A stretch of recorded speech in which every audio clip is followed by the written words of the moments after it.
Instead of giving the Honda Odyssey a refresh for the 2018 model year, Honda decided to completely redesign the vehicle, making this the 5th generation of their very successful minivan. 2018 brings us more of everything. We have more optional features, more standard features, we have a new, sportier rear suspension, a brand new 10-speed automatic transmission under the hood, which is a first for front-wheel drive vehicles, and the vehicle has also lost weight to help improve fuel economy. The large Honda logo is actually functional because it hides a radar sensor. Honda was one of the first companies to bring radar adaptive cruise control to mass market models like the Honda Odyssey, and for 2018 they're going all in on active safety. If you buy the EX trim or above of the Odyssey, and that is one step above the base LX model, then radar adaptive cruise control becomes standard. We also get blind spot monitoring, lane keeping assistance, Honda's autonomous braking system called collision mitigating braking, and their road departure mitigation system. In order to help improve fuel economy, we have active grille shutters below that, and the top-end trims get the full LED headlamps and fog lamps that we see in this model. My sister-in-law recently asked me which 3-row crossover would be best for her, her husband, and her 4 kids, and I told her you really ought to look at a minivan because 3-row crossovers may be able to fit 6 people, but you're never going to be able to fit 6 people's worth of luggage behind the 3rd row in the modern American 3-row crossover. In fact, fitting 6 people and 6 people's worth of luggage would be pretty difficult even in something like a Chevy Tahoe. And that's where the minivan comes in, because this is about 9 inches longer than a Honda Pilot, although it's still overall much easier to park than a Tahoe or a Suburban. But versus that Honda Pilot, we get considerably more 3rd row legroom, more 3rd row headroom, and double the cargo capacity right behind that 3rd row seat. At 203.2 inches long, the Odyssey is one of the longer minivans in America. This is about 3 inches longer than a Toyota Sienna and about the same size as a Chrysler Pacifica. The rear end of the Odyssey is more stylized than the rest of the minivans we find in America, especially when we start taking a look at the tail lamp modules. These have a design theme that mimics what we see in the Honda Civic and the all-new Honda Accord, with this sort of C-shaped light pipe right here in this tail lamp module. Because we're in the Elite trim, we have an Elite badge right back here and well-integrated parking sensors on the bumper. As you'd expect from a modern minivan, the rear hatch is quite vertical, helping improve cargo carrying practicality, and we have a small spoiler right here for improved aerodynamics. Under the hood, we find the latest version of Honda's faithful 3.5-liter V6 engine. This features direct injection and cylinder deactivation in order to improve fuel efficiency and power. In an interesting twist, this engine is mated to 2 different automatic transmissions. If you get the top-end trims, like we're driving right here, then you find Honda's all-new 10-speed automatic transmission under the hood. And you also get a start-stop system fitted to the engine. The other trim levels of the Odyssey use the same ZF 9-speed automatic transmission that we find in a number of Acura and Honda models. In case you're wondering, that is the same 9-speed automatic transmission that some shoppers out there have complained about, because the shift quality in the ZF 9-speed automatic is not quite as good as the Honda 10-speed automatic in the top-end trims. So if you're looking to avoid that 9-speed auto, just bump yourself on up to the top-end trims of the Odyssey and you can have this all-new 10-speed. Although the 9-speed and the 10-speed transmissions feel different out on the road, their mission was very much the same. They have a very low first gear to give you excellent 0 to 60 acceleration, and they have a very tall final gear to help improve fuel economy out on the highway. That's what helps give this minivan a class-leading 22 mile per gallon combined score. You'll get 19 miles per gallon in the city and 28 on the highway. You'll notice that the in-city fuel economy score on this top-end model is still 19 miles per gallon, even though it has auto start-stop. The likely reason for that is that this is the heaviest version of the Odyssey because this has all the options and features. Front seat comfort comes in at 9 out of 10 points. We have an all-new front seat design that features a 4-way adjustable lumbar support for the driver.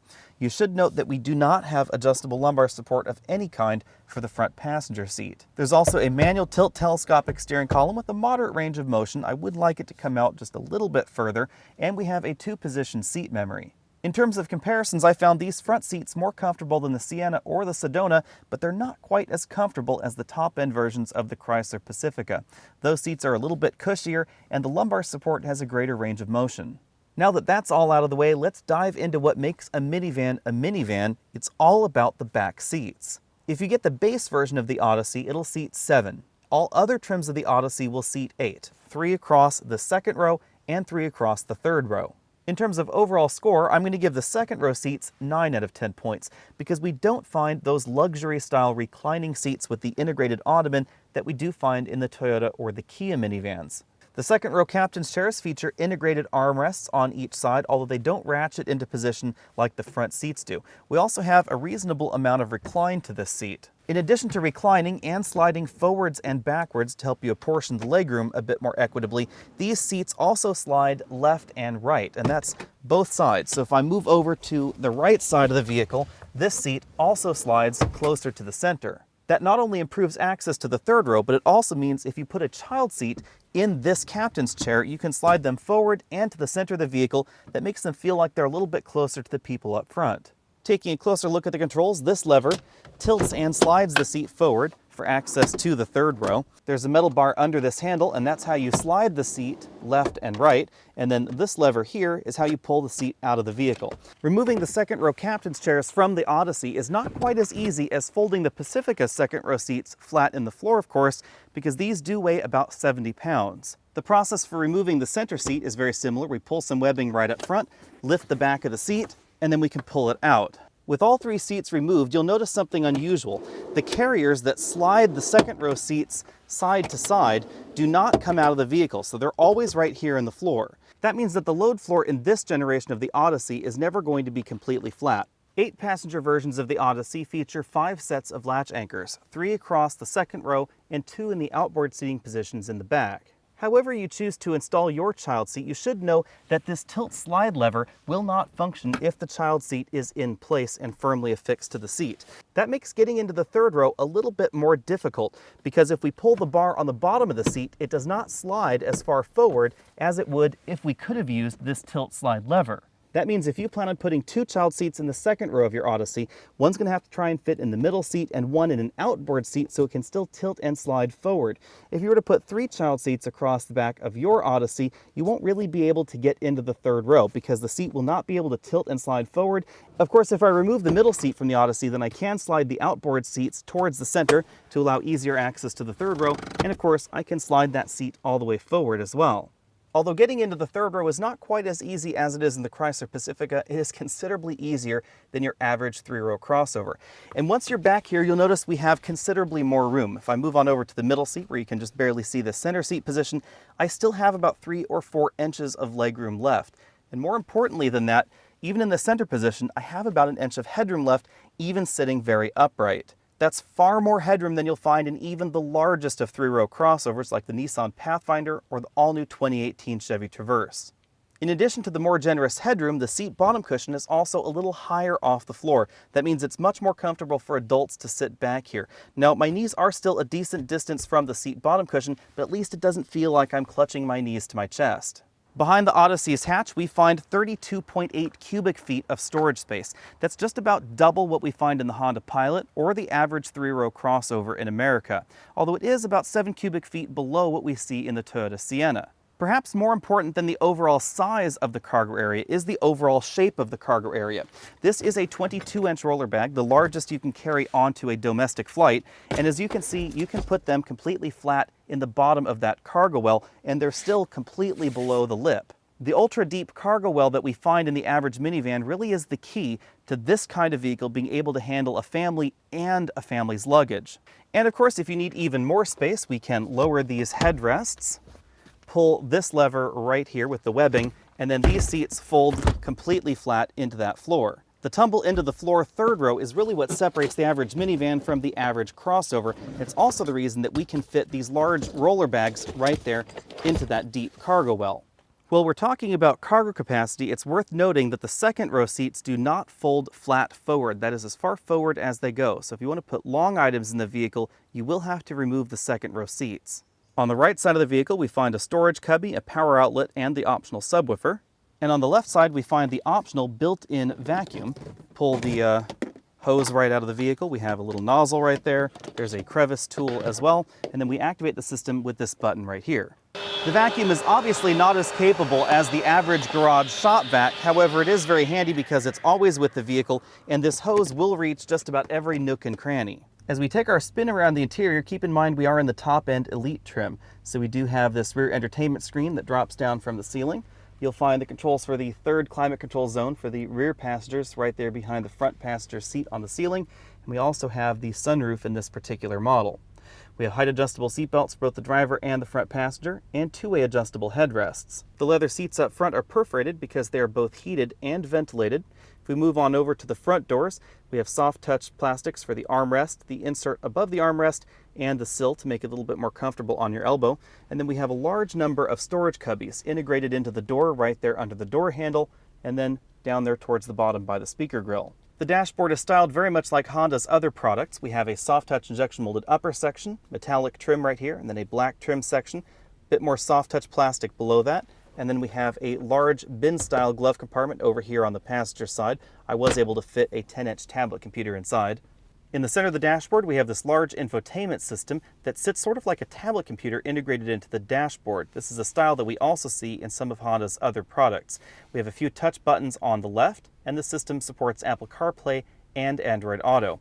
Below that, we have the controls for the climate control system. This controls the front climate system as well as the rear climate system, and it works with the LCD. Below the physical controls, we find a display that gives us the temperature for those 3 climate control zones, toggles for temperature up and down. Then we find the engine start-stop button over here, controls for the heated and ventilated seats. This area has some LED underlighting. We then have a button to enable and disable the start-stop system, snow mode, economy mode, hazard light button over here. And then we have the same sort of shifter that we find in a variety of Acura products. If I put my foot on the brake pedal, we simply press the D button for drive. We press it again for the sport mode. Neutral is this button right here, and then these lights on either side light up. If you want reverse, we push this toggle backwards right like that, and then you'll notice these lights light up. For park, we simply hit this button right here. A nice touch with the Odyssey is that all models have standard brake hold assist. So if you're in drive, I have my foot on the brake, the system is engaged, so I take my foot off the brake pedal, and the vehicle does not move forward. If we want to move forward, all I have to do is tap the accelerator pedal, and then the vehicle will release the brake and start moving forward. If I press the brake pedal again, it will engage that system. Between the front footwells, we have a storage area where you could easily put large bags, and then there's a storage bin that slides out from the center console. It has this removable and relocatable divider, and that easily hides things right there under these front cup holders. The cup holders are large, and they have this square motif on the side to better accommodate juice boxes.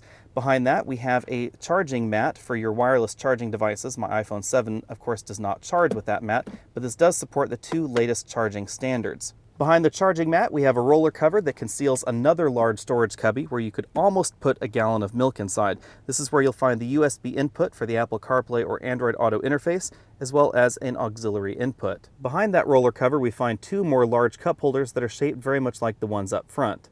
On the driver's side, we find a partial LCD instrument cluster. We have a physical dial right over here for the engine temperature and the fuel gauge. Everything else is this large LCD right in the middle. Be sure and let me know what you think about this instrument cluster down there in the comment section. We have a tachometer right across the top. You can see it right there. That needle moves left to right. Then we have the gear that the transmission is in. Right now we're parked. We have an eco indication right over here on the left and a large digital speedometer right there above. Below the speedometer is where we find things like our trip computer, phone interface, navigation turn-by-turn directions. You can also skip to now playing to see exactly what's being played from the audio system. Right now it's turned off. You can also adjust certain vehicle settings, and we can change input methods, for instance going right here to our Apple CarPlay interface. The steering wheel is a 4-spoke design. On the left side of the wheel we find the controls for that multifunction display, as well as volume up, down, track side to side, a home button, back button, dedicated phone hang-up and pickup buttons, and a voice command button. A little unusual for a minivan, you'll find shift paddles on the back of the steering wheel, down over here on the left, and up over here on the right. On the right side of the steering wheel, we find the controls for the radar adaptive cruise control system that is again standard on most models of the Odyssey. We also have a button to enable and disable the heated steering wheel. The button bank to the driver's left is where you'll find the controls for the electric sliding side doors as well as the electric powered rear hatch. You'll also find buttons to enable and disable the safety features like the lane departure warning system, collision mitigating braking system, and the parking sensors. Below the button bank is where we find the control for the electric parking brake, and then right there below that we find the button for the brake hold system. In our 0 to 60 test, this model scored 7 seconds, 0 to 60. Keep in mind we are driving the heaviest version of the Odyssey and the model with the 10-speed automatic transmission. I suspect the models with the 9-speed automatic will actually be a hair faster 0 to 60. The reason for that is the gearing. The the 10-speed automatic and the 9-speed automatic are geared slightly differently, and the effective first gear ratio is actually a little bit lower in the 9-speed automatic equipped Odysseys. In addition to that, those are also the lighter models because they're the lower end trims, so they have fewer options, fewer features. That puts the Odyssey in the same acceleration ballpark as the Chrysler Pacifica with its 9-speed automatic transmission, or the Toyota Sienna with its 8-speed automatic. This is faster than the Kia Sedona, and it's about 0.3 of a second slower than the Honda Pilot.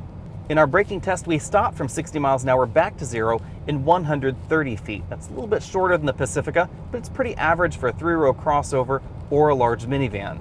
With this generation of the Odyssey, Honda decided to go back and re-engineer the rear suspension, and it is definitely noticeable. This feels much more nimble out on winding mountain roads than the previous generation. However, it is still a minivan. It does still weigh about 4,500 pounds as we have equipped here, and once you start sticking people in it, it's going to be around 5,000 pounds or so. Even though the average minivan is closer to the ground with a lower to the ground center of gravity, you shouldn't expect this to handle like a sports car or like a sporty crossover, so this is not going to handle like a Mazda CX-9. However, the difference between this and something like a Toyota Highlander or a Honda Pilot is actually fairly small. When compared against the rest of the minivans available in America, I'm going to give this an A. This definitely feels more capable out on winding mountain roads than a Toyota Sienna, and actually more capable than the Kia Sedona as well, even though the Kia Sedona is really trying to be more of the sporty minivan. Thanks to the new rear suspension design in the Odyssey, we definitely get less body roll in the 2018 model than we had in the previous generation. Out here on this gravel road, the new suspension delivers a well-polished ride. Now, this is a little bit firmer than something like the Chrysler Pacifica or actually the Toyota Sienna, but it is definitely a little bit softer than some of the sportier 3-row crossovers that we find out there. So this is going to be a little bit more comfortable than something like a Mazda CX-9 or certain versions of the Kia Sorento. In terms of overall ride comfort, this is going to be a little bit more comfortable than the Honda Pilot, depending on the road surface that you're on. The rear suspension in this vehicle gets a little bit upset over broken pavement if you really start trying to push this car harder versus the Honda Pilot. However, I don't think the average 3-row crossover shopper or the average minivan shopper is really going to do that in their vehicle. In our cabin noise test, we scored 72 decibels at 50 miles an hour, which makes this a little bit louder than the Pacifica, so I'm going to give this a B when it comes to cabin noise. This is going to be a little bit quieter than many 3-row crossovers, but it's not necessarily going to be as quiet as some of the quietest mass-market 3-row crossovers.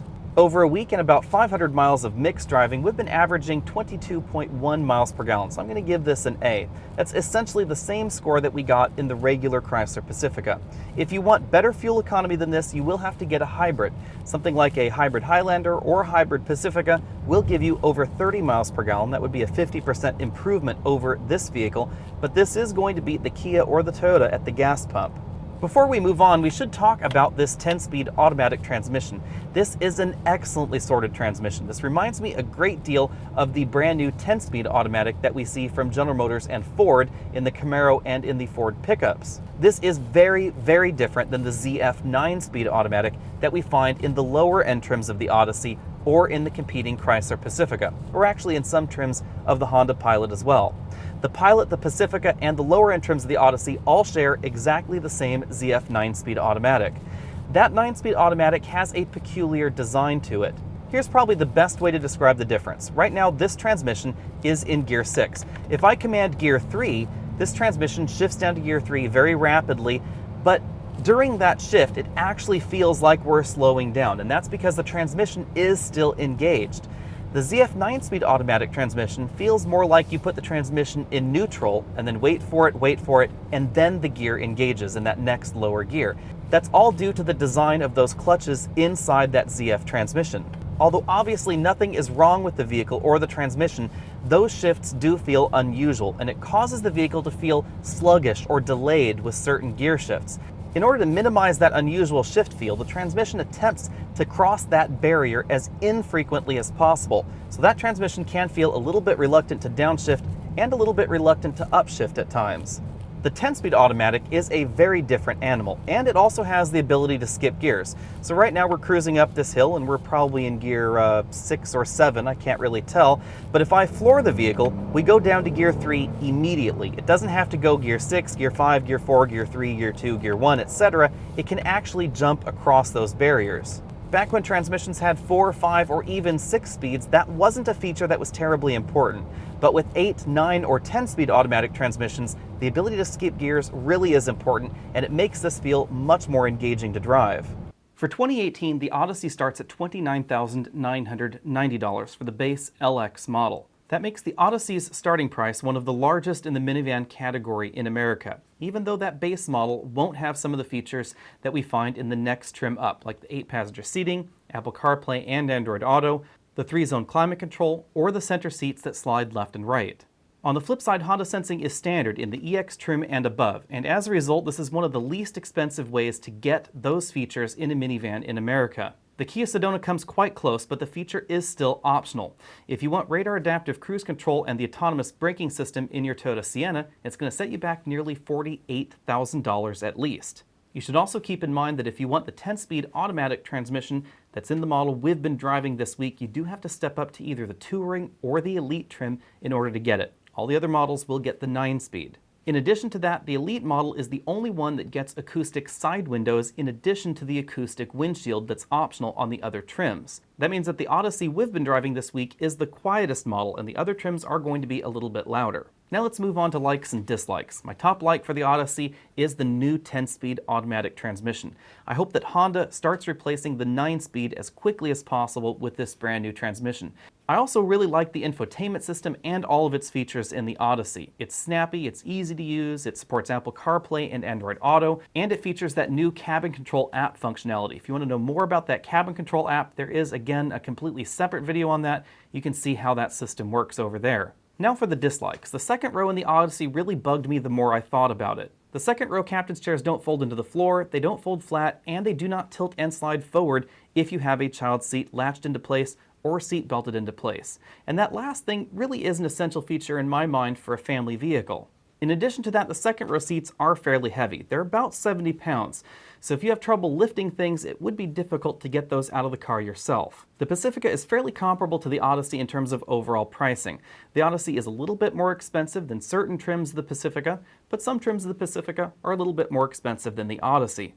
The way that Honda and Chrysler have chosen to bundle their feature sets is quite different though. You'll find more luxury-oriented features a little bit earlier on in the price ladder on the Chrysler side, a little bit later on the Odyssey side, but you'll find those advanced safety features standard on the Odyssey in lower-end trims. Because the Pacifica and the Odyssey are both brand new, very competitive minivans, they fall on either side of the line depending on what you're looking at. I found the front seats in the Pacifica more comfortable than the Odyssey, but the Odyssey's second row seats are more comfortable than the Pacifica's. The Pacifica Hybrid, on the other hand, gives things an interesting twist. It's 50% more efficient than the Odyssey or the regular Pacifica, and depending on your driving style, you could save up to $1,000 a year in terms of overall fuel costs. And depending on your tax situation and whether or not you qualify for the maximum in tax credits and what tax credits are available in your state, the Pacifica Hybrid may end up being less expensive than the regular Pacifica or the Honda Odyssey. Next up, we have the Toyota Sienna. The Sienna is honestly getting a little old at this point, even though Toyota has given it a few tweaks over the years. It's obvious when you hop inside the Sienna, especially hopping in the back. The interior design is just not as modern as we see in the Pacifica or in the Odyssey. We also don't have the latest in infotainment systems like Apple CarPlay or Android Auto available in the Toyota. On the flip side, the Toyota has been very, very reliable, and it is the only minivan available in America with all-wheel drive. Thanks to the new 8-speed automatic that Toyota is putting in the Sienna, fuel economy is finally comparable to the Odyssey and the Pacifica in real-world driving. And that leaves just the Kia Sedona down there towards the bottom end of the fuel economy pack. On the other hand, the Sedona is notably less expensive than the Pacifica or the Odyssey. Kia is also offering their advanced active safety features on the LX trim and above, but it is optional. It's not standard like we find in the Odyssey EX and above. Although adding that option to the Sedona will make it a little bit more expensive than the Odyssey EX, you will get thousands of dollars more standard equipment in the Kia and a longer standard warranty. On the downside, fuel economy is lower in the Sedona, especially if you start taking a look at the top-end trims. Because Kia puts wider tires in the top-end trim, we get more features, more functions in that model, but it does cut down on the fuel economy. The second row seats are very, very comfortable in that Kia. They're probably the best in this particular segment, and it is a little bit more crossover styled. But in terms of overall practicality and functionality, it does fall behind the Odyssey or the Pacifica or even the Sienna. And that's largely because the second row seats don't come out of the Kia minivan. Honda tells us that quite logically the biggest cross-shop for the Odyssey is the Honda Pilot. That makes sense because they're both right there on the same dealer lot. Obviously, a lot of shoppers out there are going to be torn between a three-row crossover and a minivan. Minivans definitely have a particular stigma to them, whether that's a right stigma or not. Whatever your impression of minivans is, the Odyssey is going to be the more practical vehicle, especially if you're a large family. The second row and third row seats are unquestionably more comfortable in the Odyssey than they are in the Pilot, and we have considerably more cargo room in the back. Unless your family packs incredibly light, it's really not possible to fit 6 people and 6 people's worth of luggage in the Pilot, but you can definitely do that in the Odyssey. All-wheel drive and ground clearance are the big differences between the Odyssey and the Pilot. The overall height of the vehicles isn't really that far off, but because the Odyssey is lower to the ground, we get a much taller box inside, and that's what gives us that improved comfort and that larger cargo area in the rear. All-wheel drive is important to some shoppers. However, if you do live in a snowy area, keep in mind that all-wheel drive is not going to help you stop shorter or go around a corner better than if you had a front-wheel drive car with snow tires. A front-wheel drive car with snow tires versus an all-wheel drive car with all-season tires, the front-wheel drive car is going to give you better fuel economy, better handling, and better braking performance every time. There are lots of good choices in the minivan segment. If you're simply looking for an inexpensive minivan, there's the Caravan for you. It's under $26,000. It's pretty basic inside, and it's definitely getting old, but Chrysler has dedicated themselves to keep making that model because it does sell well, and people are after a cheap minivan. The Sienna is a little expensive and it's getting a little bit old, but if you absolutely must have all-wheel drive in your minivan, it's the only one you can get.